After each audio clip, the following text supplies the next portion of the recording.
Live on Channel 5. This is the 10 o'clock news with Deborah Norville. Coming out revealing secret negotiation between the Nazis and the Zionists in 1933, which allowed German Jews and their assets to go to Palestine. Rich Samuels joins us tonight with the story of the controversy behind the book and the author's struggle to write it. Rich? Deborah, with the rise of Adolf Hitler to power in the spring of 1933, the Jews of the world were faced with a dilemma.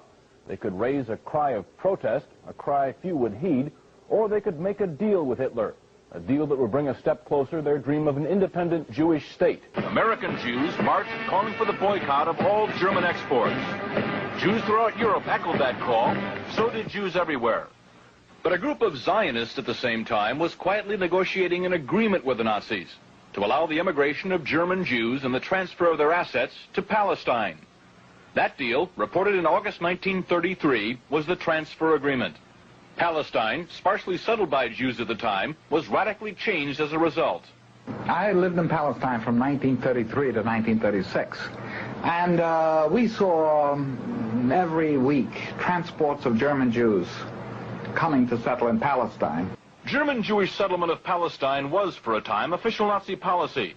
These photos of Jewish life in Palestine, along with a lengthy text, appeared in 1934 in the Berlin paper Der Angriff. A Nazi Visits Palestine was the title of the multi-part series. A medal was struck by Goebbels in commemoration. On one side, the swastika. On the other, the Star of David. Hitler demanded one concession for the transfer agreement, that the call for a boycott of the Reich, raised by Jews here and elsewhere, be rejected by the Zionists. The Zionists made that concession. And so, while Nazis were marching in Germany, and while Jews were marching here, diplomacy was writing a more important story.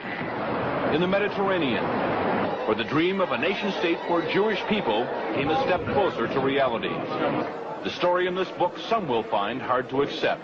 You've never been told what the origin of Nazi is. NA is National Socialism, which was the German Nazis, and in 1923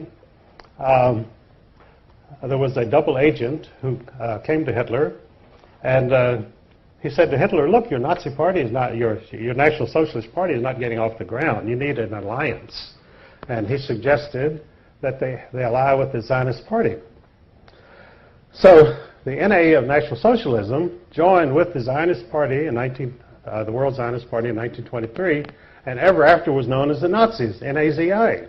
The ZI was for Zionists, but of course no one knew that, because our popular mythology is that the terrible Nazis were attacking the Jews. But what we were never told is there was a great schism in the Jewish community of the world between the Zionists and the non-Zionists. You see, the non-Zionists were the Orthodox Jews who believed you could not have a Jewish state until the Jewish Messiah came. They didn't acknowledge Christ as Messiah, so they were waiting for their own Jewish Messiah to come. Then you would have a Jewish state, and that Jewish state would rule the world.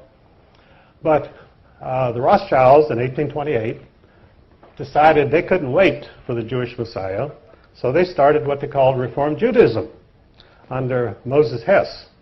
And Reform Judaism said, yes, you can have a Jewish state before the Messiah comes. And the reason you could have it was the Rothschilds had made so much money, they said, we'll buy our own state. So the Rothschilds sent people out to the Middle East to have Jewish settlements, and which is today the state of Israel, totally created by the Rothschild money. And so Reform Judaism then became the cause of a great schism between Orthodox Jews and Reform Jews. Now, no one has ever told you this, I'm sure, but you think that the Jewish community is monolithic. In fact, it's split sharply down the middle. But even today, they have riots in the Jewish parliament between the Orthodox Jews and the Reform Jews. And they cannot agree on anything because the basic premise is a fundamental disagreement over whether a Jewish state should even exist today. So in Germany in 1923, the German Jews were quite prosperous and quite happy, and they were not interested in becoming Zionists, and they were not interested in going to Palestine. After all, they had beautiful mansions in Germany. They had symphony orchestras, they had art, they had everything, and they were accepted in the community. As Ezra Pound said, Germany was the least anti-Jewish country in Europe. When you went over into Poland and Russia, you had very strong feeling against Jews. But in Germany, they were accepted and happy, so why would you ever have an anti-Jewish government in Germany? And of course, Hitler, allying himself with the Zionists, he said, after all, you're right. He said, we have the same goals. And so he allied with the Zionist party, and the mission of the Nazis was to force the anti-Zionist Jews to accept Zionism. And this is what the concentration camps were about. They put the anti-Zionist Jews in the concentration camps, and they were placed under the direct administration of the Sonderkommandos, who were the Zionist Jews. So the concentration camps were run by the Zionist Jews in order to punish and get rid of the anti-Zionist Jews, which they did. And of course, that's a part of the Holocaust that you're never told, that this was a fundamental Jewish disagreement, which the German people, that Daniel Goldhagen wrote a book in which he said all Germans cooperated in their anti-Jewish feeling and the Holocaust, which was not true at all. The Germans did not even know what was going on, most of them.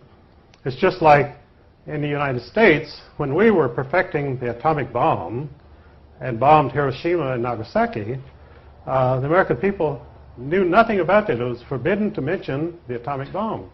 I was serving in the Air Force at that time. We never heard of any atomic mission or atomic bomb until the bomb was dropped on Hiroshima. So you could say the American people are guilty of the greatest atrocity, the dropping of the atomic bomb on Japanese civilians. But that isn't true. The American people knew nothing about it. I knew nothing about it in the Air Force. And I was right there. So these things go on without the knowledge of the people or the approval of the people. But of course, they have to accept the results. These things happen, and you're stuck with it. So this is the real story of Zionism, that the Nazis. So then, well, if the Nazis had allied with Zionists, why didn't the Nazi party survive? Well, what happened was, in 1945, after the German military was defeated, they brought in the German leaders, the German generals, at the Nuremberg trials, tried and convicted and executed them. They had to execute them because they didn't want them around to testify that about the alliance between the Nazis and the Zionists. So they had to die, and they were executed for that reason. Because, they told about the atrocities that the German generals had committed. But German generals are like any other generals. They don't really commit atrocities. The troops under their command may commit atrocities, but they don't commit any atrocities themselves. These German generals didn't go around shooting Jews or anybody else. But they were executed, and so the Zionist secret was safe. And now the Zionists were now in command of the world because their National Socialist allies were now gone from history, and the Zionists had a free reign, so they set up the State of Israel. And in fact, some Jews themselves even claim that there should be a statue to Adolf Hitler in Israel because he created the State of Israel, which is absolutely true. Without Adolf Hitler, Israel would not exist. The Jews would still be dispersed and they would have no country. But George Steiner, a very famous Jewish writer, proposed this about 10 years ago. He said, why don't they put up a statue to Adolf Hitler in Israel? Well, they're not likely to. And because there again, the big job of the criminals is to keep the truth from the people. They want, not only do they want you not to find out anything, but they flood you with disinformation. Most of the stuff that you get in the press is absolute lies. And if it's not lies, it's spin or distortions. In other words, they give you 10% of the truth, and the rest is all distortions. And they demonize people so that you're filled with anger against the Holocaust people who murdered all the Jews in Germany. And people do get very angry because of these things. And they don't even know what they're angry about because they're not told the facts. and never will be told the facts, because the press is totally in the hands of the bankers. Because news is a high-budget, capital-intensive operation. You need a lot of money. You need a staff covering the whole world, and it's a very expensive situation. So the average truth seeker is not going to start his own television station or newspaper, because he doesn't have the $100 million that you need to even get it off the ground. So we're reduced to meetings like this, which are very good. And we also, God apparently was merciful on us, and he gave us the internet. Because in fact, in the States, we had this total monopoly of television by 3 television networks, which were all controlled by Zionists. And so along came cable, and suddenly we had all new stations and all sorts of controversial programs coming on, which of course the 3 Zionist networks would not touch with a 10-foot pole. And the result was they were left behind. They had 100% of the television audience. They now have 30%, and it's dropping every year. In fact, it's probably less than 30%, but they're cooking the books in order to maintain their advertising revenues to give a totally false picture.